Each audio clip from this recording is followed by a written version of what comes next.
ఇక for the people topic వస్తే చాలామందికి తెలియని విషయమో లేకపోతే మర్చిపోయినటువంటి ప్రధానమైనటువంటి అంశమో ఇవాళ నేను ఈ సందర్భంగా తెలియజేయాలనుకుంటున్నా. ఆంధ్రప్రదేశ్ కన్నీళ్ల మధ్య ఒత్తిడి మధ్య అనేక మంది నలిగిపోతున్నటువంటి పరిస్థితుల్లో కర్ణాటక ప్రవాసాంధ్రులు వాళ్ళ కోసం నిలబడినటువంటి ఒక గొప్పతనం, ఒక సంస్కృతి. అసలు కర్ణాటకలో తెలుగు వాళ్ళు ప్రవాసాంధ్రులుగా ఇవాళ ఎప్పటి నుంచి ఉన్నారు అని ప్రశ్నిస్తే దశాబ్దాల క్రితం, దరిదాపు 50 సంవత్సరాల క్రితమే ఆంధ్రప్రదేశ్ నుంచి వెళ్ళినటువంటి రైతు బిడ్డలు. ఆ రోజున అక్కడ కనీసం నీటి చుక్క కూడా లేనటువంటి పరిస్థితి. ఆ భూమిని చూస్తే ఒక మొక్కైనా మొలుస్తుందా లేదా అన్నటువంటి అనుమానం ఉండేది. బట్ కష్టపడటం ఇష్టంగా పెరిగిన వాళ్ళు, ఆ సాంప్రదాయాన్ని అనుసరించిన వాళ్ళు కాబట్టి అక్కడ వ్యవసాయాన్ని అక్కడ ప్రజలకు ఒక సాయంగా, అలాగే వ్యవసాయం అనేది జీవన విధానంగా భావించుకున్న వాళ్ళు చేసినటువంటి అద్భుతమైనటువంటి ప్రయత్నం గ్రీన్ రెవల్యూషనరీకి ఒక నాంది పలికింది, పునాది పడింది.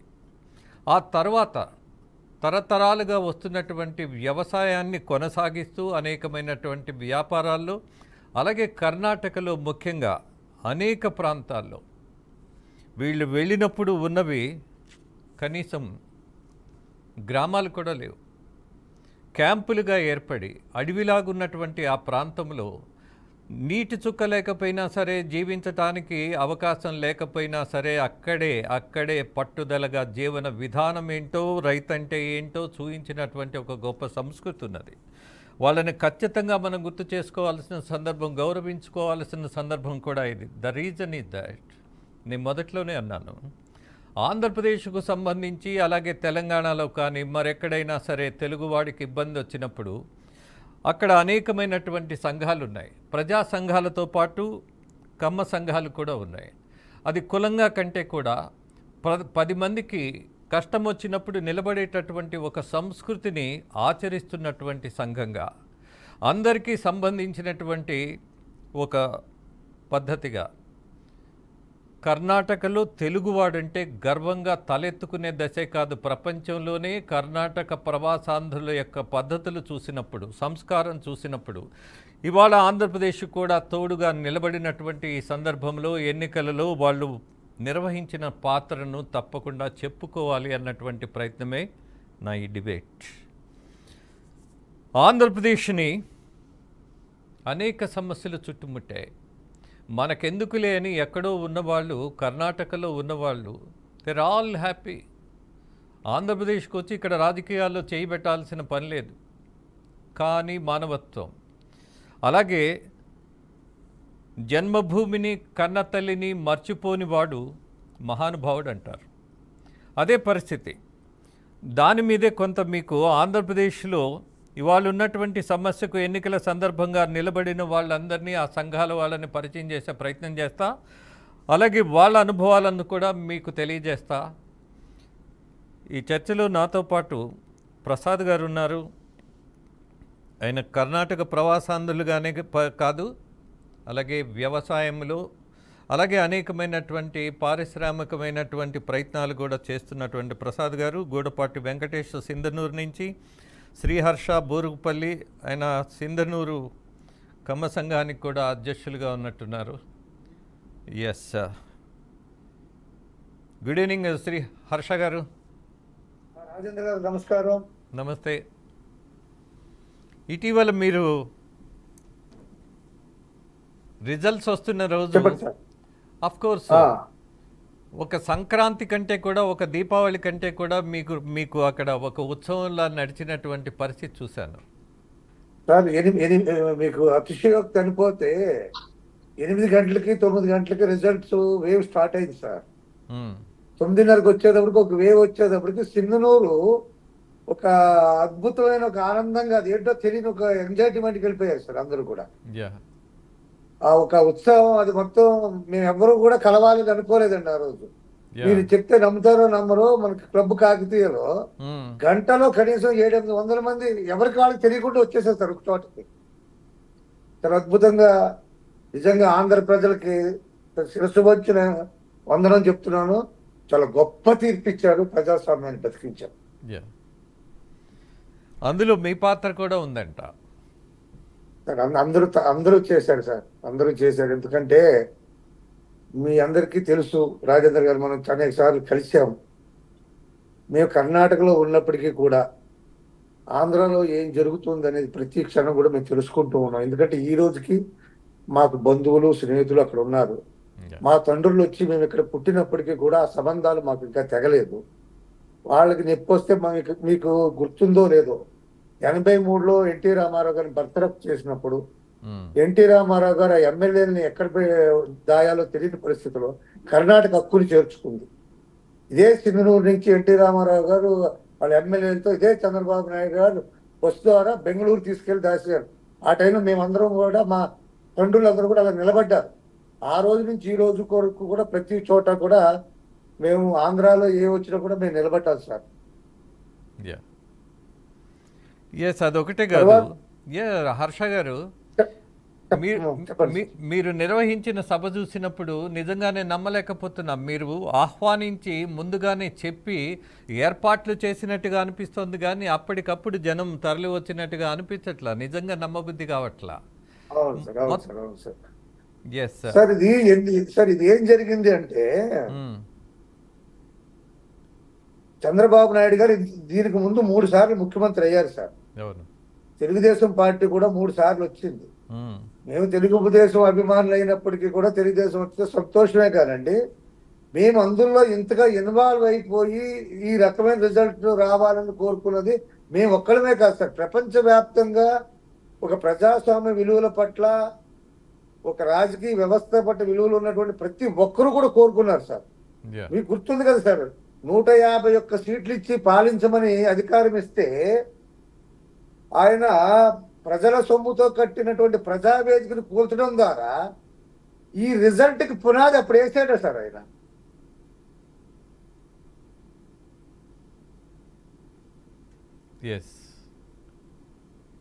తర్వాత ఎన్నెన్ని అన్యాయాలు రాజేందర్ గారు, ఎన్నెన్ని అన్యాయాలు చూశారు రాజేందర్ గారు. 1, 2 ప్రజావేదికతో ప్రారంభమైన అన్యాయాలు మీకు తెలుసు. 33,000 ఎకరాలు ఒక్క రూపాయి తీసుకోకుండా రాష్ట్రం బాగుపడాలి, తమ పిల్లల భవిష్యత్తు బాగుపడాలి, దాంట్లో మేము ఉండాలి అని కోరుకుని, ఏమండి ఈ జగన్మోహన్ రెడ్డి ప్రశ్నిస్తున్నాను, ఒక 100 ఎకరాలు కలెక్ట్ చేయమని దౌర్జన్యం చేయకుండా వాళ్ళందరూ వాలంటీర్గా. సార్ ఎక్కడ ఫోర్స్ లేదు సార్, మీరు అబ్జర్వ్ చేశారు లేదు, ప్రతి ఒక్కరు వారంతలో వారు వాలంటీర్ 33,000 ఎకరాలు ఇవ్వటమేంటి సార్? ఇది ప్రపంచంలో ఎక్కడన్నా సాధ్యమా సార్? ఇది ఒక్క చంద్రబాబు నాయుడు మీద ఉన్నటువంటి నమ్మకం సార్. ఆ నమ్మకం కోసం ఆ భూమి ఇస్తే వాళ్ళని పేడ్ ఆర్టిస్టులని డొక్కలో కడితే మేము కర్ణాటకలో ఎలా చేతులు కొట్టు కూర్చుంటాం సార్? మేము రైతు బిడ్డలమే సార్, మాకు అక్కడ బంధువులు ఉన్నారు, ఫ్రెండ్స్ ఉన్నారు. వాళ్ళంతా త్యాగం చేస్తే ఆ త్యాగమూర్తులు సన్మానించవలసింది పోయి వాళ్ళు అమరావతి కాదు మూడు రాజధాని అన్నప్పుడు ఇది ఎలాగవుతుంది? మా దగ్గర భూమి తీసుకున్నారు మీరు, మాకు ఆధారం లేకుండా చేశారని ప్రశ్నిస్తే వాళ్ళు పేడ్ ఆర్టిస్ట్ అనటం మీరు చూశారు కదా సార్. ఆ రైతుల కోసం మనం ఇది చేయడం కోసం, సపోర్ట్ చేయడం కోసం కాళహస్తిలో కలిసాం రాజేంద్ర గారు. ఎస్, నాకు బాగా గుర్తండి హర్ష గారు. ఇది ఒకటి నేను వివరించదలుచుకున్నాను సార్. వాసుదేవరావు గారు మేమంతా కర్ణాటక నుంచి, బెంగళూరు నుంచి అందరం కూడా కలిసి సుమారు 80 లక్షల రూపాయలు ఆ రోజు ఆ రైతులకి విరాళం ఇచ్చి తోడ్పడాలని అక్కడ ఒక కళ్యాణ మండపం మాట్లాడుకుని వాళ్ళని అక్కడ తీసుకెళ్లి కూర్చోబెట్టి భోజనం రెడీ చేసి ఆ పాదయాత్రలో పాల్గొన్న రైతులకి మేము దగ్గరుండి భోజనం వడ్డించి వాళ్ళకి మనం సపోర్ట్ చేసి మీరు ఎంతో త్యాగం చేశారని చేయాలని మేము వెళితే సార్ కాళహస్తికి 5 కిలోమీటర్లు మా బస్సులు ఆపేశారు సార్. చాలా దౌర్జన్యం సార్. వర్షం పడుతుంది, ట్రాఫిక్ జామ్ చేసేసారు సార్. అక్కడి నుంచి మేము నడుచుకుంటూ వెళ్ళవలసి వచ్చింది సార్. మాతో 70 సంవత్సరాల 80 సంవత్సరాల ఉన్నటువంటి వయసు ఉన్నటువంటి పెద్దవాళ్ళు కూడా వచ్చారు సార్, సపోర్ట్ చేద్దాం రైతులకని. అటువంటి వాళ్ళు కూడా నడిపించారు సార్ వీళ్ళు 5 కిలోమీటర్లు. తీరా నడిపించి అక్కడికి వెళ్ళిన తర్వాత మేము ఏ హోటల్లో అయితే కళ్యాణ మండపం మాట్లాడుకున్నామో వాళ్ళు లోపలికి వెళ్ళనివ్వకుండా, మీరు ప్రత్యక్ష సార్ మీరు కూడా ఉన్నారు ఆ సందర్భంలో, మమ్మల్ని లోపల కూడా రానివ్వకుండా అడ్వాన్స్ తీసుకుని బుక్ చేసి 400 మందికి వంట వండిన దాన్ని మీ వంట తీసుకెళ్ళి డ్రైనేజ్లో పడేశారు సార్. మీ అడ్వాన్స్ తీసుకోండి, మీరు లోపలికి రావద్దని కళ్యాణ మండపం నుంచి అవట్లోంచి బయటికి గెంటిస్తారు సార్. ఇంత దౌర్జన్యం అయితే ఆ రైతులతో పాటు మేము అమరావతి రైతులతో పాటు నడిచి వాళ్ళతో పాటు 5 కిలోమీటర్లు నడిచి వాళ్ళ శిబిరాల్లో కూర్చొని మేము భోజనం చేసి ఆ రోజు ఇచ్చొచ్చాం సార్. ఎంత అన్యాయం సార్ ఇది! ఒకటా రెండా సార్? ఆయన మీకు మన ముఖ్యమంత్రి గారు, మాజీ ముఖ్యమంత్రి గారు, నేను ఈ సందర్భంలో మీడియా పెద్దలు ఒకటి అడగదలుచుకున్నాను సార్. రిజల్ట్ అనంతరం జగన్మోహన్ రెడ్డి గారు ఒక క్వశ్చన్ వేశారు సార్. అవ్వలకి తాతలకి పెన్షన్లు ఇచ్చాను, ఆ ప్రేమలు ఎక్కడికి వెళ్ళియో, ఆ అక్కలకి అమ్మలకి అమ్మ ఒడి పథకాలు ఇచ్చాను, అవి ఎక్కడికి వెళ్ళియో, రైతులకి రైతన్న భరోసా ఇచ్చాను, ఆ ఓట్లు ఎక్కడికి వెళ్ళి అడిగారు. మీరు ఎవరు సమాధానం చెప్పలేకపోతున్నారేంటి సార్? మీరు చెప్పకపోతే ఆయన ఇబ్బంది పడతారు సార్. మీరు చెప్పాలి సార్. మీరు నన్ను చెప్పమంటారు సార్? మాతో పాటు మీరు కూడా ఖచ్చితంగా చెప్పాల్సిన పరిస్థితే సార్. ఆ అవ్వా తాతల ఓట్లు ఎక్కడికి పోలేదు సార్. జై జగన్ అన్నందుకు మాచర్ల నడి రోడ్డు మీద పట్టపగలు గొంతుక్కొస్తే ఏ అవ్వ తాత తన బిడ్డలాంటి వాడు చనిపోతే ఎలా ఓటేస్తుంది సార్? అమర్నాథ్ గౌడ తన అక్కని వేధించారని అడిగితే ఇదే వైసీపీ కార్యకర్తలు పెట్రోల్ పోసి అంటిస్తే ఆ పిల్లోళ్ళు తమ పిల్లోడిని చూసుకోదా సార్? ఏ తల్లైనా ఏ అక్కైనా ఎలా ఓటేస్తారు సార్? 33,000 ఎకరాలు ఒక్క పైసా తీసుకుంటే రాష్ట్ర అభివృద్ధి కోసం ఇస్తే వాళ్ళు పెయిడ్ ఆర్టిస్ట్ అని పోలీసు బూటుల చేత నువ్వు బూటుతో తన్నిస్తే రైతు అనేవాడు నువ్వు ఏ భరోసా ఇచ్చినా ఓటేస్తాడా సార్? సార్ స్పెషల్ స్టేటస్ అన్నాడు. స్పెషల్ స్టేటస్ అడిగితే 400 పెట్టి ఆ బ్రాందీ షాపులో కొనుక్కోండి, అక్కడ దొరుకుద్ది అంటాడు. ఆరోగ్యం చెడగొట్టాడు సార్. ఇది మొదటి ప్రజావేదిక నుంచే మొదలైంది సార్. కాకపోతే చెప్పేటటువంటి గొంతుకు ధైర్యం రాలేదు సార్. మీరు ఇచ్చే పథకాలు కొంచెం తక్కువైనా కష్టాలైనా ప్రజలు ఎదుర్కొంటారు సార్. కానీ మీరు ఆత్మాభిమానాన్ని ముట్టుకుంటే ఆ ప్రజలు తిరగబడతారు. అదే రిజల్ట్ ఈరోజు సునామీ రూపంలో ఆంధ్రాలో వచ్చింది సార్. ఈక మీదటైనా సరే ఏ రాజకీయ నాయకుడైనా సరే ఆ రాజకీయ విలువలు, రాజ్యాంగపు విలువల్లో కట్టుబడి వెళితే తప్ప సార్ ఎప్పుడో బయట చెప్తున్నారు సార్. ఆయన సుబ్బారావు గారని ఇప్పుడు విమర్శించే వాళ్ళని ఏదైనా చేస్తే పర్వాలేదు సార్. ఆయన సజెషన్ ఇచ్చాడు సార్. వైసీపీకి ప్రాబ్లం అవుతుంది, భవిష్యత్తులో ఇలాగ ముందుకెళ్తే ప్రజా వ్యతిరేకత ఏర్పడుతుంది, ఈ పద్ధతులు కరెక్ట్ కాదు, నాని లాంటి వాళ్ళు, వంశీ లాంటి వాళ్ళు మాట్లాడుతున్న దానికి ఖండించమని ఒక వైశ్య కులస్తుడు ఆయన సుబ్బారావు అని వైసీపీ కార్యకర్త సలహా ఇస్తే రూమ్ లో పడే చెత్త కొట్టారు కదా సార్ రాజేంద్ర సార్.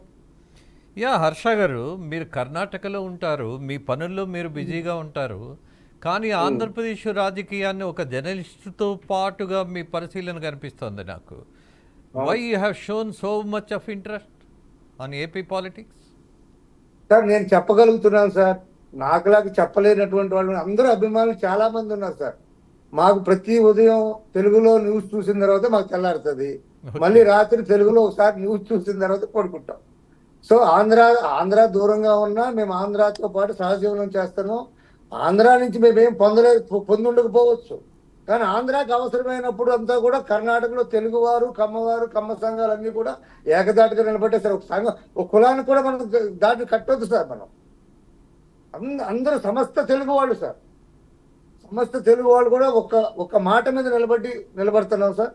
ప్రతి క్షణం కూడా మీకు అద్భుతమైనటువంటి రిజల్ట్ వచ్చింది రాజేంద్ర గారు. ప్రజాస్వామ్యాన్ని కాపాడారు. నేను ఆ ఓటర్లకి, ఆంధ్ర ప్రజలకి, ఆ జగన్మోహన్ అన్నట్టు అతను తెలకపోవడమే మంచిది. ఆ అవ్వలకి, తాతలకి, అన్నదమ్ములకి, శ్రేయోభిలాషులకి, హితైషులకి, సమస్త ప్రజలకి కూడా మీరు ఈ ఓటేయటం ద్వారా ప్రజాస్వామ్యాన్ని కాపాడారు. బాబాసాహెబ్ అంబేద్కర్ రాజ్యాంగాన్ని కాపాడారని ఈ సందర్భంలో వాళ్ళకి మా కర్ణాటక తరపు నుంచి, కర్ణాటక కమ్మ సంఘాల తరపు నుంచి ఆంధ్ర ప్రజలకు మా అభినందనలు తెలియజేసింది సార్ ఈ టీవీ ద్వారా. హర్ష గారు ఎక్సలెంట్.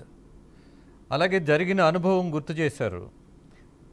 మళ్ళీ దాన్ని నేను ఇంకా వివరంగా చెప్పదలుచుకున్నా.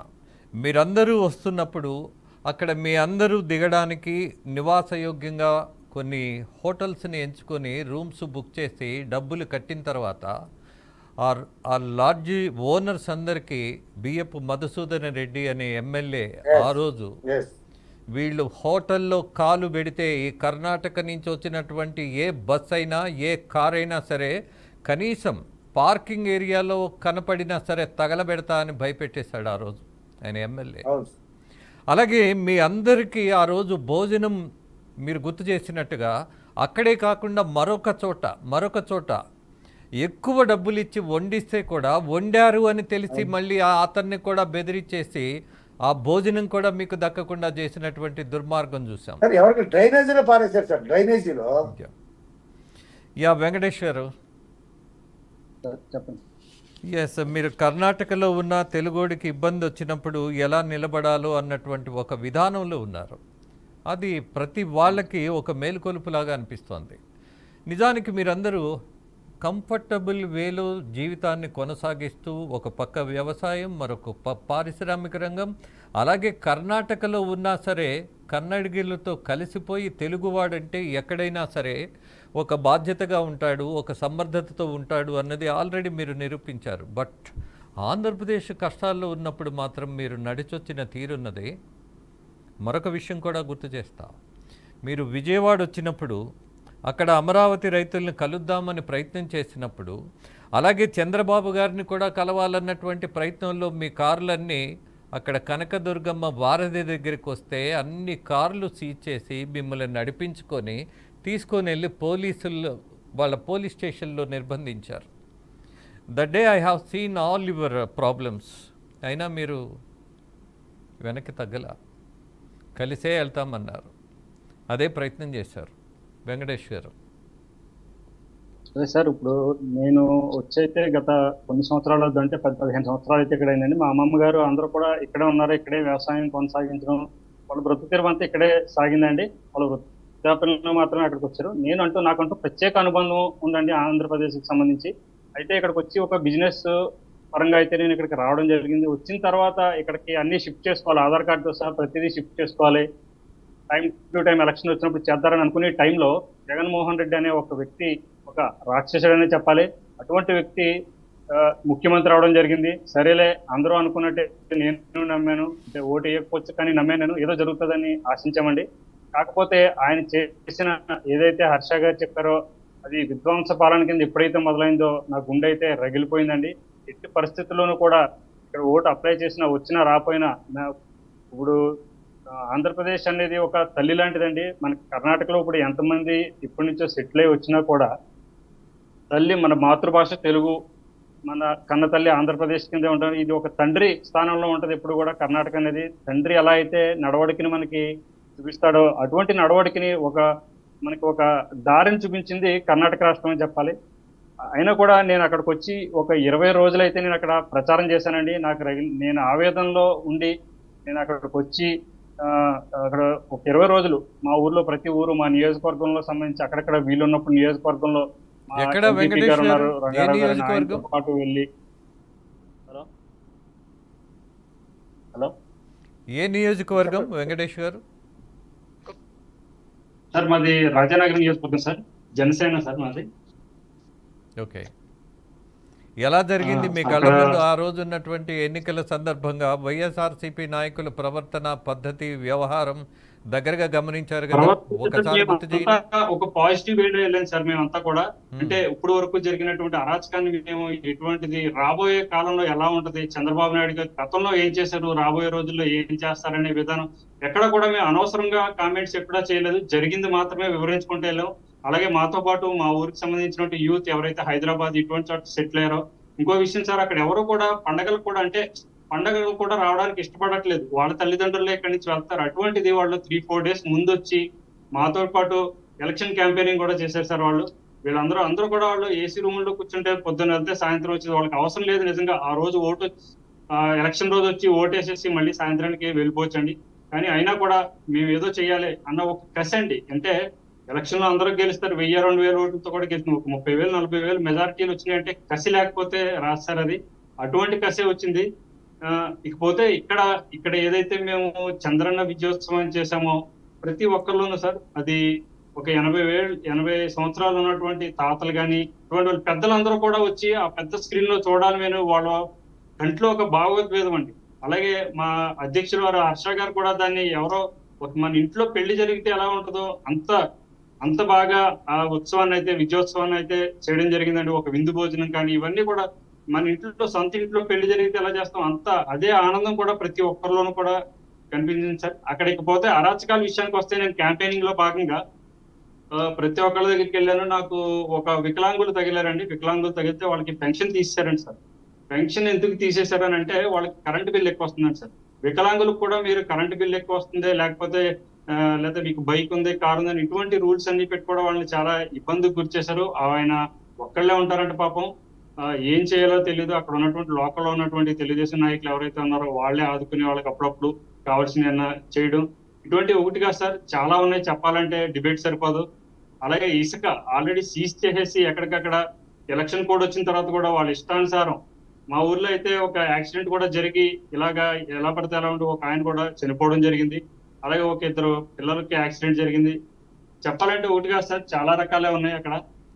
ఇక్కడ మేము ఇంకా చాలా ప్రశాంతంగా బతుకుతున్నామని చెప్పాలి. ఇక్కడ కన్నడిగులు ఎవరైతే ఉన్నారో వారు మమ్మల్ని చాలా సోదర భావంతో చూసుకుంటారు. మీకు ఇంకొక విషయం ఏంటంటే మేము ముందు రోజు ఈ కార్యక్రమానికి ప్రమాణ స్వీకార కార్యక్రమానికి నేను ముందు రోజు ఇక్కడ ఉన్నటువంటి లోకల్లో ఒక ఆయన్ని కలవడం జరిగింది. ఆయన కన్నడిగా ఆయన అయితే ఏంటి వెంకటేష్ ఏంటి అడావుడి ఏంటి కొంచెం బిజీగా ఉన్నట్టు అంటే లేదు సార్ రేపు పొద్దున్న ఇలా చంద్రబాబు నాయుడు గారికి సంబంధించి ప్రమాణ స్వీకారం కార్యక్రమం ఉంది, దానికి మేము ఏర్పాట్లు చేస్తున్నాం అంటే మీరు కాదు చేయాల్సింది మేము. ఈ రోజు చంద్రబాబు నాయుడు గారు కింగ్ కూడా అవ్వలేరు అనుకున్న వ్యక్తి కింగ్ మేకర్ అయ్యారు.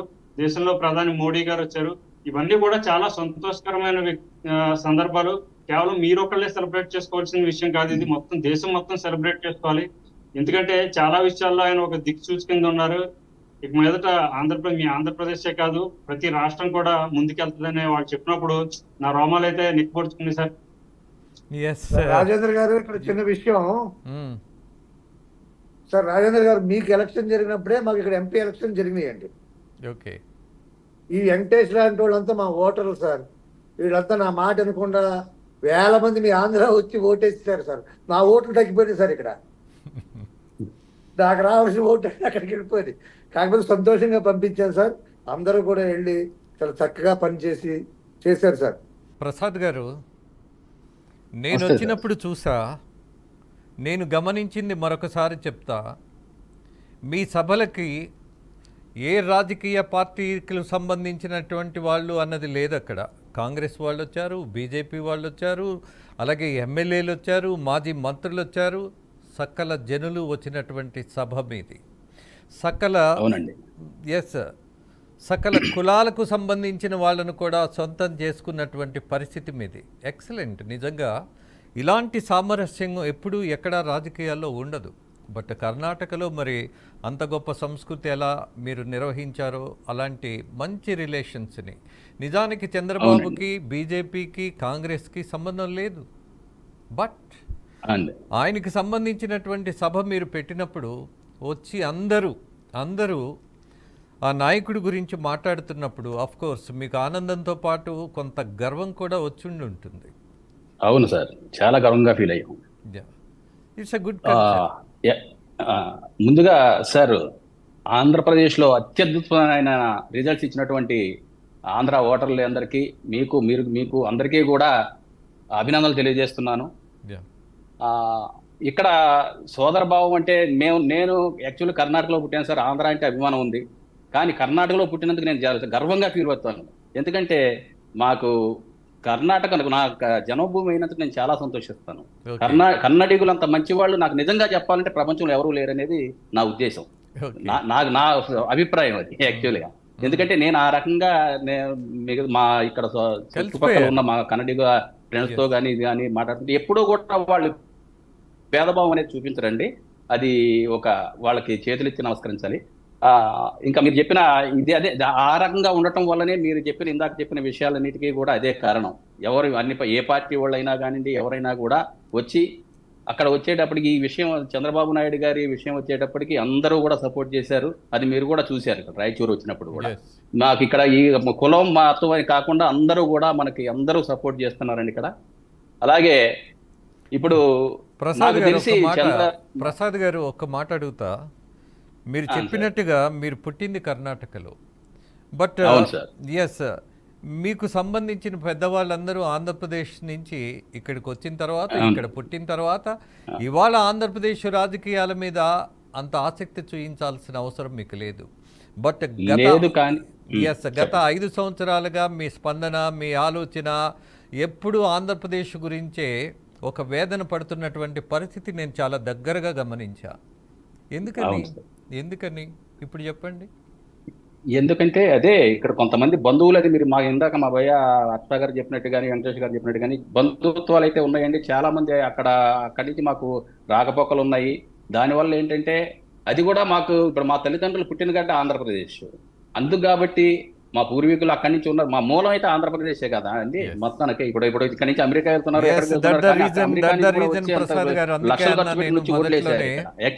ప్రసాద్ గారు, జన్మభూమిని కన్న తల్లిని గౌరవించేవాడు ఉంటే ఆ దేశం, ఆ రాష్ట్రం, ఆ కుటుంబం అద్భుతమైనటువంటి ఒక ఫలితం సాధిస్తుంది, ఒక సంప్రదాయాన్ని కూడా నిలబెడుతుంది అన్నది మిమ్మల్ని అందరినీ చూసినప్పుడు కనపడుతున్నటువంటి సత్యం అది. ఎస్ ప్రసాద్ గారు, నేను ఇంకొంచెం ఒక్క నిమిషం మాట్లాడతాను సార్. యాక్చువల్గా ఈ జగన్మోహన్ రెడ్డి గారు ఓడిపోవడానికి తెలుగుదేశం ప్రభుత్వం ఇంత అద్భుతమైన రిజల్ట్ సాధించడానికి కారణం జగన్మోహన్ రెడ్డిని ప్రజలు ఓడించలేదు సార్, తనను తానే ఓడించుకున్నాడు. నా లెక్క ప్రకారం అయితే ఎప్పుడైతే చంద్రబాబు నాయుడు గారిని అరెస్టు చేశాడో ఆ రోజే ఆయన ఓటమి ఖాయమైపోయింది. ఏ రోజైతే వీళ్ళందరూ కలిసి అసెంబ్లీలో భువనేశ్వరి గారిని అవమానించారో ఆ రోజే అతని ఓటమి ఖాయమైపోయింది. ఏ రోజైతే రఘురామకృష్ణరాజుని జైల్లో పెట్టి విపరీతంగా కొట్టి చంపడానికి ప్రయత్నించారో ఆ రోజే ఆయన ఓటమి ఖాయమైపోయింది. అలాగే లోకల్లో ఎమ్మెల్యేల దౌర్జన్యాలు కూడా చాలా విపరీతంగా పెరిగిపోయినాయండి. అదంతా అండర్ కరెంట్ లాగా పైకి చెప్పుకోలేకపోయారండి. ఎందుకంటే దౌర్జన్యం చేస్తారని చెప్పేసి, ప్రజలు దౌర్జన్యం చేస్తారు ఎమ్మెల్యేలు ఎంపీలు అని చెప్పేసి చెప్పుకోలేక లోపలే మదన పడుతూ, ఎప్పుడైతే ఈ సమయం వచ్చిందో తమకు సమయం వచ్చినప్పుడు ఓటు అనే అస్త్రంతో ఈ మొత్తానికి వాళ్ళని మళ్ళీ కోకటి వేళతో సహా పీకేశారండి. దానికే నేను ఆంధ్రప్రదేశ్ ప్రజలకి నేను అభినందనలు తెలియజేస్తున్నాను. అలాగే సార్, ఎక్కడా లేదు సార్ ప్రపంచంలో ఏదైనా ఒక ముఖ్యమంత్రి ప్రచారానికి వస్తూ చుట్టుపక్కల ఎవరికీ కనపడకుండా పరదాలు కట్టడం ఏంటండి? ఎన్ని లక్షల చెట్లు నరికేశారండి ఆంధ్రలో, అసలు చెట్లు రోడ్ల పక్కన. అసలు ఇది ఎక్కడన్నా ప్రపంచంలో ఉందా సార్? ఈ రకంగా చేయటం వల్లనే ఆయన దౌర్జన్యాలకి ఏమి చేయలేక, ఎందుకంటే ఏదైనా మాట్లాడితే ఏమన్నా మళ్ళీ స్వతహాగా మీద వచ్చి పోలీసులు ఎక్కడ కొడతారో అని చెప్పేసి భయపడి వీళ్ళందరూ తమకున్న ఒకే ఒక అస్త్రం, ఓటు అనే అస్త్రంతో ఆ ప్రభుత్వాన్ని పడగొట్టారండి. దానికి మరొకసారి ఆంధ్ర ప్రజలకి నేను అభినందనలు తెలియజేస్తాను సార్. ఎస్ ప్రసాద్ గారు, మీ దగ్గర నుంచి మరో సమాచారం జనాలకి చెప్పాలి నేను. కర్ణాటకలో చెట్టు నరకటం అనేది సాధ్యమా? ప్రభుత్వం ఒప్పుకుంటే? సాధ్యం కాదు సార్, చెప్పండి. ఒప్పుకోదు సార్. అసలు ఇక్కడ చెట్లు నాటడం కాదు సార్. మాకు ఎప్పుడు ఇక్కడ ప్రతి సంవత్సరం ఇక్కడ కూడా మేము కనీసం ఒక 1000 చెట్లు ప్రతిసారి నాటిస్తూనే ఉంటాం సార్. నిజంగా చెప్పాలంటే ఎవరన్నా చెట్లు కానీ ఎవరన్నా కొడితే కనుక వాళ్ళ మీద కేసులు బనాయించి ప్రజలు ఒప్పుకోరండి, ప్రభుత్వం ఒప్పుకోదు అసలు ఇక్కడ కర్ణాటకలో. అది ఆంధ్రాలోనే సాధ్యమైంది. రాజేంద్ర గారు విషయం చెప్తాను.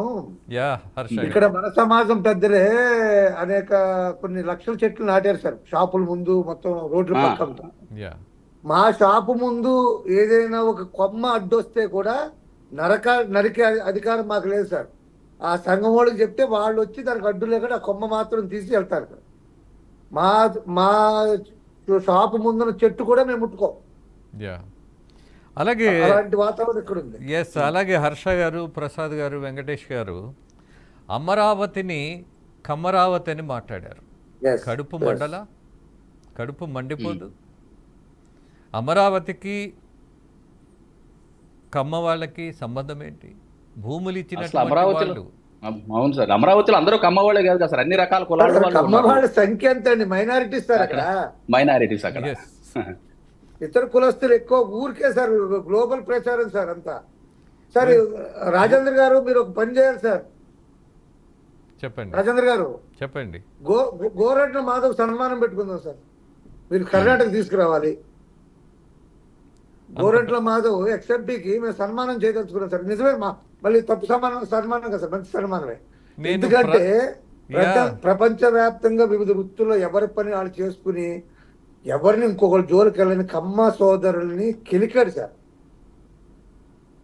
అప్పుడు మొత్తం మీరు అమెరికా నుంచి, కర్ణాటక నుంచి, తమిళనాడు నుంచి ప్రతి కమ్మవాడంతా కూడా పైకి వేశారు. అలా లెగటానికి కారణం గోరంట్ల మాధవే. అది సన్మానం చేద్దాం సార్ ఒకసారి, మీరు తీసుకురావాలి సార్ మా కర్ణాటక. కానీ ఒక విషయం హర్ష గారు, మీరు ప్రధానమంత్రిని తీసుకురమ్మంటే ప్రయత్నం చేయగలను, కానీ ఇలాంటి వాళ్ళని తెమ్మంటే మాత్రం నా వల్ల అయ్యే పని కాదు. అది అస్సలు కుదరదు. ఏంటి సార్ సార్ రాజేంద్ర గారు, రాజకీయ నాయకులు అనేవాళ్ళు ఆకాశం నుంచి వస్తారా సార్, సమాజం నుంచి వస్తారా? సమాజం నుంచే వస్తారు. సమాజంలోంచి వచ్చినప్పుడు వాళ్ళు ఏదో కులానికి సంబంధించి ఉంటారు సార్. ఏదో ఆకాశం నుంచి ఆ దేవతలు పుట్టినట్టు ఏమైనా అయోనిజలు ఉంటారా సార్? వాళ్ళు ఎవరైనా సరే ఏదో కులానికి సంబంధించి ఉంటారు. ఆ పార్టీతో మనం రాజకీయం చేయాలి, ఆ పార్టీని మనం ఎదుర్కోవాలనుకుంటే సిద్ధాంతాల మీద మాట్లాడాలి. ఆ రాజకీయ పార్టీ చేసే తప్పిదాన్ని ఎత్తి చేయాలి. ప్రజా వ్యతిరేక కార్యక్రమాలు ఉంటే దాన్ని చూపించాలి. కానీ నువ్వు నీ కులం ఏంటి, ఆ రాజకీయ నాయకుడు కులం ఏంటి అని చేస్తే ఆ కులం మీద దాడి చేయడం సార్ ప్రపంచంలో ఎక్కడ ఉందా సార్ ఇది? ఇంత దుర్మార్గం. ఇప్పుడు ఆ కులం కాదు, అది ప్రతి ఒక్కరు ఏదో కులానికి సంబంధించి ఉంటారు కదా సార్. కుల రైతులు ఎవరు ఉండరు కదా.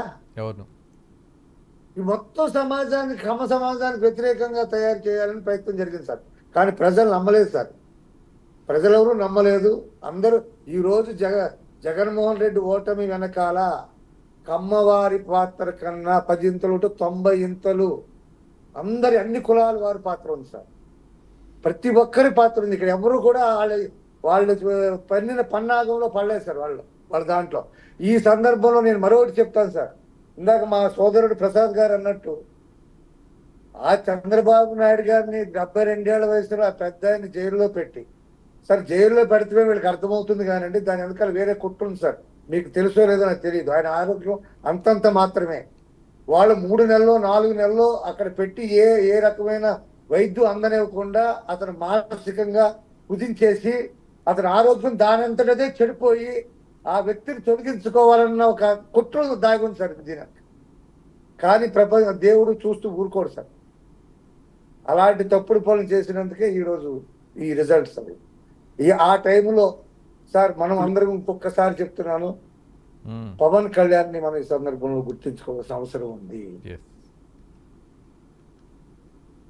బాబు గారు చెరసాల్లో ఉన్నప్పుడు అక్కడికి వెళ్ళి, రాజమండ్రికి వెళ్ళి మాట్లాడి, సార్ ఏ ప్రతిపక్షాలైనా 2 ప్రతిపక్షాలు ఉన్నప్పుడు ఒక ప్రతిపక్షం బలహీన పడుతుంది, నాయకుడు ఇబ్బందుల్లో ఉన్నాడు అనుకున్నప్పుడు రెండో పక్షం తాను అవకాశం తీసుకుని బలపడాలని కోరుకుంటుంది సార్. కానీ అతను అలా కాకుండా అమ్మ గెలుపు కన్నా కూడా దుర్మార్గుడు ఓటమి కావాలి, ఆ రాక్షస పరిపాలనకు అంతం కావాలని ఒకే ఉద్దేశం సార్. ఒకే ఉద్దేశం, ప్రభుత్వ వ్యతిరేక ఓటు చీలకూడదని అతను ఓపెన్ గా వచ్చి, బాబు గారు అప్పటికి ఇంకా బీజేపీ వాళ్ళు క్లియర్ గా లేరు సార్. లేకపోయినా బీజేపీతో అతను ఉన్నప్పటికీ కూడా నేను ఒప్పించుకుంటాను బీజేపీని, మేము చంద్రబాబు గారు కలిపి టీడీపీ కలిపి ఎలక్షన్కి వెళ్తామని ధైర్యంగా మొదట చెప్పాడు కదా సార్. అతనికి మనం అందరం కూడా ఆంధ్ర ప్రజల తరపున, ప్రజాస్వామ్య పరిరక్షణ తరపున కూడా మనం అభినందనలు తెలియజేసుకున్నాం సార్. హర్ష గారు, మరొక వాదన కూడా కొనసాగింది కొద్ది రోజులు. ఈ కూటమిలో బీజేపీ కనుక వస్తే ముస్లిం మైనారిటీలు దూరం అయిపోతారని. బట్ ఇవాళ రిజల్ట్స్ గమనించినప్పుడు అందరూ దూరమయ్యారు. ఎవరికి? జగన్మోహన్ రెడ్డి అనే నాయకుడికి. It's true. ఇంట్లో వారి తల్లిగారే ఓటు వేయడానికి రాలేదు, ఫారెన్ వెళ్ళి ఇంట్లో వాళ్ళే దూరం అయ్యారు. పైగా ఒక్కతోక వంకర అంటాను చూసారండి. అలాగే ఈ రోజుకి కూడా ఎవరినైనా ఒక వ్యక్తిని ఏదైనా ఒక తప్పు చేసినప్పుడు జైల్లో పెడితే వాళ్ళకి పరివర్తన అనేది వస్తుంది సార్.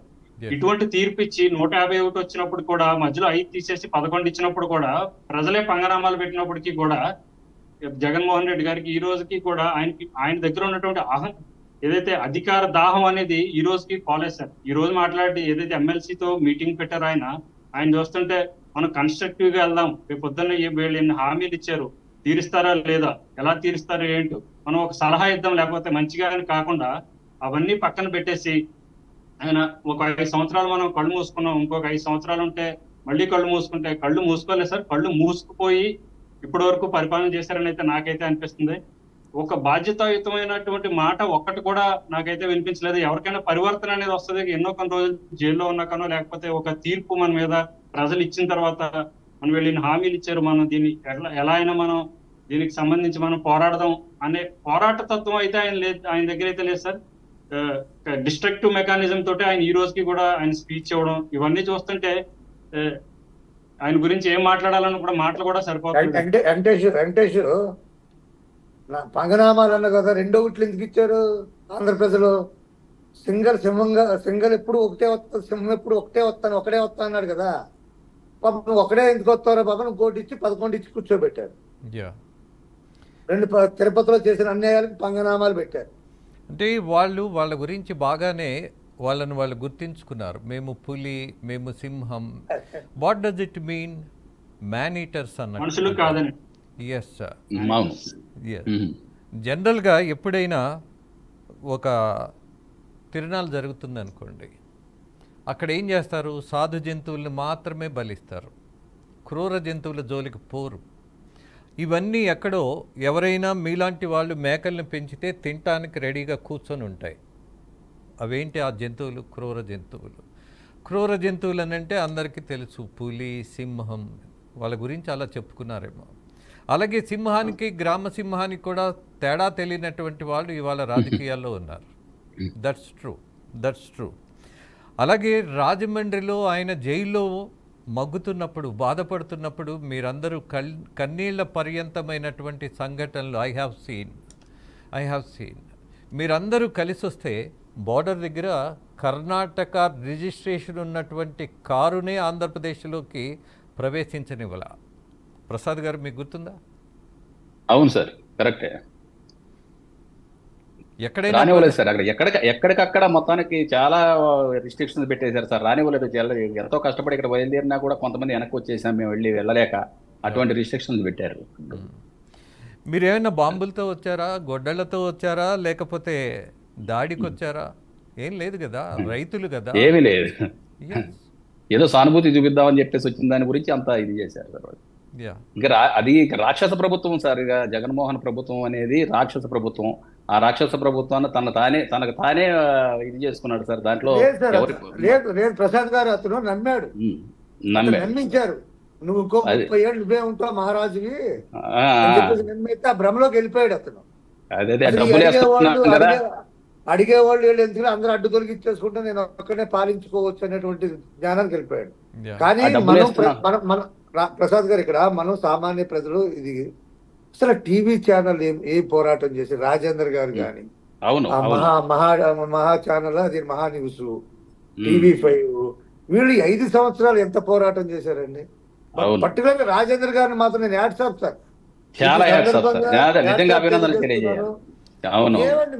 ఎక్కడో హైదరాబాద్ లో టీవీ ఛానల్లో మిమ్మల్ని మేము చూస్తూ ఉంటే మీకు సింధునూరు చేసుకుంటే మమ్మల్ని వచ్చి మా భుజం తట్టి మేము గమనించాం అంటాడు కదా జగన్, ఏమంటాడు? నేనున్నాను, నేను విన్నాను అని. అలాగే మీరు వచ్చి మేము విన్నాము, మేము చూసాము మీ కష్టాన్ని, మీ తోడ్పాటుని, మీరు ఏమైతే ఒక మోరల్ ఇది ఇచ్చారో మాకు చాలా ధన్యవాదాలు సార్. లేదు హర్ష గారు, ఒక టీచర్ పాఠాలు చెప్పటం అనేది బాధ్యత. అలాగే జర్నలిస్ట్కి ఒక సామాజిక బాధ్యత ఉంటుంది. తెలిసిన నిజాన్ని జనానికి చేర్చాల్సిన మొట్టమొదటి ప్రాథమిక కర్తవ్యం జర్నలిస్ట్ది అదే. విశ్లేషణ తెలిస్తే చెప్పొచ్చు, బట్ తెలియనిది వక్రీకరించి మాత్రం ఎప్పుడు చెప్పకూడదు. అది పాపం, అది క్రైమ్. అలాగే మీరందరూ విజయవాడ వచ్చి ఆయన కలవాలని, అమరావతి రైతులతో కనీసం మద్దతుగా పలకాలని ఆ సంఘటన చూసిన తర్వాత ఐ ఫెల్ట్ వెరీ హ్యాపీ. వీళ్ళు ఎక్కడో ఉన్నారు, ఇక్కడికి రావాల్సిన అవసరం లేదు, ఈ ఒత్తిడి మీరెందుకు తీసుకుంటున్నారు అన్నటువంటి ఆలోచన నాకు వచ్చినప్పుడు ఖచ్చితంగా మిమ్మల్ని అక్కడికి వచ్చి కలిసి మీకు కొంచెం ఏదైనా చేయగలిగితే, మీతో కలిసి ఒక అడుగు వేయగలిగితే గొప్ప విషయంగా భావించా.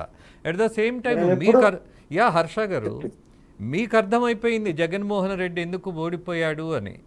కానీ అర్థం కావట్లేదట ఆయనకి. అర్థమయ్యేట్టు చెప్పాలా రాజా అని అడగాలనిపిస్తోంది హర్ష గారు. ఎందుకు ఆయన ఓడిపోయారు అన్నటువంటి విషయాల్ని వాళ్ళు చాలా రిపీటెడ్గా మాట్లాడారు కదా, వ్యంగ్యం. మరొక విషయం కూడా,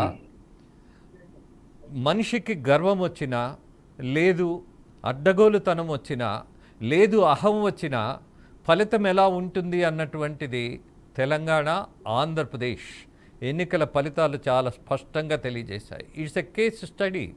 ఒక మనిషికి అహంభావం ఉంటే వచ్చేటటువంటి పరిణామం ఏంటో, ఫలితం ఏంటో రాజకీయాల్లో బాబు గారిని ఎప్పుడైతే జైల్లో పెట్టారో తెలంగాణలో నాయకులు, ఆ రోజు ఉన్నటువంటి పాలకపక్షంగా ఉన్నటువంటి నాయకులు మాట్లాడిన మాటల వల్ల, అది తెలంగాణనా, అది ఆంధ్రప్రదేశా, లేదు మన కులమోడా, మన ప్రాంతమోడా, మన జిల్లావాడా అన్నది లేదు. ఇక్కడ మనుషులకు మానవత్వం లేనప్పుడు రాజకీయాల్లో వీళ్ళు ఉండకూడదు అని జనం నిర్ణయించుకున్నారు. హర్ష గారు, ఖచ్చితంగా సార్.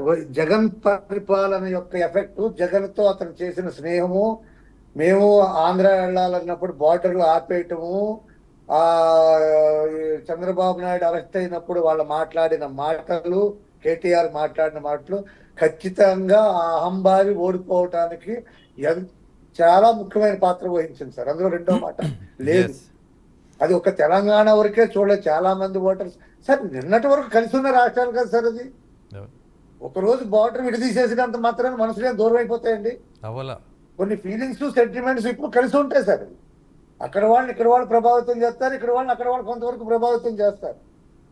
అంత దుర్మార్గంగా, హేళనగా మీరు విన్నారా కదంటే కేటీఆర్ గారు మాట్లాడింది ఎంత హేళనగా చంద్రబాబు నాయుడు గారిని చెరసాలలో పెట్టినప్పుడు. ఇవన్నీ కూడా అదే నేను మరి టీవీలో ఇలాంటి మాట మాట్లాడచ్చో తెలియదు, సోషల్ మీడియాలో అయితే అంటారు, ఒక ముక్కోడు పోయాడు, ఒక తెక్కోడు పోయాడు. రెండు కూడా మంచి మంచి వచ్చినాయి. కానీ ఇంకొక విషయం రాజేంద్ర గారు, మనం అంటే మేము బయట తిరుగుతాం, సమాజంలో వివిధ పార్టీల్లో ఉంటాం, సమాజ సేవలో ఉంటాం సార్. ఇంట్లో ఉన్న మహిళలు సార్, వాళ్ళకి ఏమీ తెలియదు. చంద్రబాబు నాయుడిని జైల్లో వేశారు, మేము ప్రొటెస్ట్ చేస్తున్నామని చెప్తే వాళ్ళంతటా వాళ్ళు ఎక్కడ సార్, మీకు ఆంధ్రాలో రావటం వేరు సార్, కర్ణాటకలో వేలాది మంది సార్, వేలాది మంది ఇంట్లోంచి వచ్చి వేలాది మంది. మీరు ఆ పాతవి చూడండి సార్ ఒకసారి. ఆ రోజు చంద్రబాబు నాయుడు అయినప్పుడు మా సింగనూరులో కానీ రాయచూరులో కానీ జరిగినటువంటి 5-6 వేల మంది రోడ్డు మీద దండయాత్ర చేశారండి, ప్రొటెస్ట్ చేశారు. ఎందుకో సార్ వాళ్ళు మొత్తం అందరినీ ఎక్కడ తట్టకూడదు అక్కడ తట్టారు సార్. రగిలిపోయింది సార్ అందరి హృదయాలు కూడా. వాళ్ళు చేసిన పాపాలు, ఘోరాలు ఏంటండి? కాపుల చేత తిట్టిస్తావా, కమ్మోళ్ళ చేత తిట్టిస్తావా?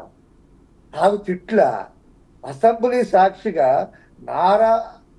నందమూరి తారక రామారావు గారి పుత్రిక, నందమూరి తారక రామారావు గారు అంటే ఎన్టీఆర్ గారంటే తెలుగు మాట్లాడేటువంటి తెలుగు సమాజం ప్రపంచవ్యాప్తంగా అవతార పురుషుడిగా, సాక్షాత్ భగవంతు స్వరూపంగా భావించేటువంటి వ్యక్తి. ఆయన సొంత కూతురి మీద అసెంబ్లీలో అలాంటి మాటలు హేళనగా మాట్లాడుతుంటే ఈ ముఖ్యమంత్రి ముసిముసి నవ్వులు నవ్వుతుంటే రగిలిపోని వాడు మానవుడు అవుతాడా? వదిలేసండి, ఏ పార్టీ, ఏ కులం, ఏదైనా వదిలేసేయండి. ఒక ఆడదాన్ని, మానాన్ని, ఆ కుటుంబాన్ని ఏమీ లెక్క చేయకుండా ఎలా పడుతుంది, ఈ అధికారం ఇచ్చి నేను కూర్చోబెడితే మీరు ఏది పడితే అది మాట్లాడితే ప్రపంచం ఎందుకు ఊరుకుంటుంది రాజేంద్ర గారు? మనకి అక్క చెల్లెళ్ళు ఉన్నారు, మనకి కుటుంబాలు ఉన్నాయి. ఇవన్నీ కూడా కౌంట్ అయినాయి సార్, ఒకటి కాదు సార్, చాలా అన్ని కౌంట్ అయినాయి. చెప్దాం, ఇలానే చెప్దాం. హర్ష గారు, శిశుపాలుడికి 100 తప్పులు పూర్తయినట్టు ఆడు 100వ తప్పు బాబు గారు జైలు వేయటం సార్. 100 ఏంటండి, అంత తక్కువ చెప్తారు. లెక్క మీకు సరిగ్గా రావట్లేదండి. లెక్కలేనన్ని తప్పులు, ఒకటి కాదు 100 కాదు, మీకు లెక్క తెలీదు. తొందరలో బయటకు వచ్చే లెక్క చాలా ఉంది. అప్పుడు అర్థమవుతుంది. అప్పుడు అడుగుదురు కానీ రాజా అర్థమైందా ఎందుకు ఓడిపోయావో అని మళ్ళీ అడుగుదురు కానీ మళ్ళీ మీకు అవకాశం ఉంటుంది ఖచ్చితంగా. ఎస్, అలాగే ప్రసాద్ గారు 20 కిలోమీటర్లు మీరు ఒక ర్యాలీ చేశారు, అద్భుతమైనటువంటి ర్యాలీ చేశారు. ఆంధ్రప్రదేశ్లో ఈ చలనం ఎందుకు లేదు, ఈ చైతన్యం ఎందుకు రావట్లేదు అని జనం ప్రశ్నించారు మిమ్మల్ని చూసిన తర్వాత. అందుకే అంటున్న ఆంధ్రప్రదేశ్ ప్రవాసాంధ్రులకు, ముఖ్యంగా కర్ణాటక ప్రవాసాంధ్రులకు తల వంచి నమస్కరిస్తుంది అన్నది అదే కారణం. ధైర్యం లేకపోయింది ఆంధ్రప్రదేశ్లో. ఆడపడుచుకున్నటువంటి ధైర్యం కూడా చాలామందికి ముందుకు రావటానికి ఒత్తిడి మధ్య భయపడిపోయారు. పోలీస్ స్టేషన్లో పడేసి కొడతారేమో, చెత్త కొట్టేస్తారేమో, ఒక ఎంపీనే పిచ్చబాదుడు బాధిన తర్వాత మనమెంత అన్నటువంటి భయానికి లోనయ్యారు. అయినా సరే ఆంధ్రప్రదేశ్లో మహిళలు ముందుకొచ్చారు. కర్ణాటకలో మీరు ఒక చైతన్యాన్ని తీసుకొచ్చారు ప్రసాద్ గారు. I'm proud of you, I'm proud of you. The reason is that మీకు అసలు సంబంధమే లేదు. ఈ ఖర్చు ఎందుకు భరించాలి, ఈ బాధ ఎందుకు మనకి, ఎవడుంటే ఏంటి, ఎవడు పోతే ఏంటి, ఈ ఆలోచన చేయలా. తెలుగు వాళ్ళగా నిలబడ్డారు. తెలుగు వాళ్ళ ఆత్మ గౌరవాన్ని పెంచడానికి మీరు చేసినటువంటి ప్రయత్నం still it is in my mind. అంత భారీ ర్యాలీ చేయడం అనేది సాధ్యపడే విషయం కాదు. ధన్యవాదాలు సార్. అయితే ఎక్కడ మా తెలుగు వాళ్ళు అనేవాళ్ళు సార్, ఈ కులం ఆ కులం అని కాకుండా చంద్రబాబు నాయుడు గారు ఆ టైంలో ఎవరు పడితే వాళ్ళు, అసలు వాళ్ళతో పాటుగా నిజం చెప్పాలంటే లోకల్స్ గారు, ఇక్కడ రాయచూరులో ఉన్న లోకల్ జనాలు కూడా, కర్ణాటక వాళ్ళు కూడా మాతో చేరారు ఆయన మీద ఉన్న అభిమానంతో. అందువల్లనే ఆ రకంగా మేము సక్సెస్ చేయగలిగాము. అక్కడ అదే చెప్తున్నాను కదా సార్, జగన్మోహన్ రెడ్డి తానే ఓడించుకున్నాడని చెప్పేసి ఇవన్నీ కారణాలు. ఇట్లా ఆ చంద్రబాబు నాయుడు గారిని అరెస్ట్ చేయడం వల్లనే ఈ రకమైన చైతన్యం రావాల్సి వచ్చింది. అందరికీ గుండె రగిలిపోయింది. ఇది వరకు ఎప్పుడు యాక్చువల్గా ఇక్కడ చాలా సోదర భావంతో ఉండే వాళ్ళందరూ కూడా ఎందుకో ఎక్కడ జగన్మోహన్ రెడ్డి వచ్చిన తర్వాత కొంతమందికే చెప్తున్నా, కొంచెం అభిమానం ఉన్న వాళ్ళలో కొద్దిగా ఆ కుల భేదాలు అనేది రాబోయినాయి. కానీ ఇప్పుడు ఈ మళ్ళీ చంద్రబాబు నాయుడు గారు రావడంతో ఎన్ని పటాపంచలు అయిపోయినాయి సార్. అందుకనే ఆంధ్రప్రదేశ్ ప్రజలకు మనం ధన్యవాదాలు తెలియజేసేది సార్ దాని గురించి. ఎస్ హర్ష గారు, the most targeted people Andhra Pradesh రాజకీయాల్లో ఎవరు అనంటే ముఖ్యంగా ఖచ్చితంగా అందరికీ తెలిసిన అంశమే. నేను గుర్తు చేయాల్సిన పని లేదు. ఎవరు టార్గెట్ అయ్యారు అనంటే కమ్మ సామాజిక వర్గాన్ని దారుణంగా టార్గెట్ చేసింది ఆ రోజు ఉన్నటువంటి ప్రభుత్వం. అలాగే ఆ రోజు ఉన్నటువంటి ముఖ్యమంత్రి అడ్డగోలుగా మాట్లాడినటువంటి అనేక మంత్రుల వ్యాఖ్యలు మనం ఇంకా గుర్తు చేసుకున్నప్పుడు వి జస్ట్ పిటీ దెమ్. వాళ్ళ మీద మీరు కొద్దిగా జాలిపడండి. పాపం ఈ మాత్రం కూడా తెలియకపోయిందే ఈ దౌర్భాగ్యులకు అని మీరు నిలబడిన తీరు వాళ్ళకి అర్థమయ్యింది. అలాగే అర్థమైనా సరే అర్థం కాలేదు అంటున్నటువంటి నాయకుడికి మాత్రం మీరు గుర్తు చేయాల్సిన అంశాలు చాలా ఉన్నాయి. అవి గుర్తు చేయండి. గుర్తు చేసి మరి అర్థమైందా రాజా అని ప్రశ్నించండి. అఫ్కోర్స్ ఇంత ముందు రాజధాని ఇది ఆంధ్రప్రదేశ్ కనంటే చెప్పుకోగలిగే పరిస్థితి లేదు ఆంధ్రప్రదేశ్కి కానీ తెలుగువాడికి కానీ. ఇవాళ ఆంధ్రప్రదేశ్ ఏది అనంటే ఎస్, ఆంధ్రప్రదేశ్కి రాజధాని అమరావతిరా బిడ్డ అని చెప్పేటటువంటి ధైర్యం ఇవాళ తెలుగుడికి వచ్చింది. మరొక విషయం నేను అన్నానే, ఒక సామాజిక వర్గాన్ని రెచ్చగొట్టే ప్రయత్నం చేసి విభజించేటటువంటి తత్వాన్ని పెంచి పోషించినటువంటి పద్ధతులు చూసామే.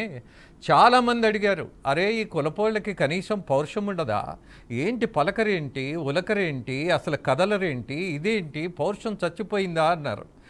అన్నా నీకు ఇదే చెప్తున్నా వినన్నా, ఇలా మాట్లాడిన ప్రతివాడికి ఒకే సందేశం అన్నా, సమాధానం చాలా సైలెంట్ ఉంటుంది.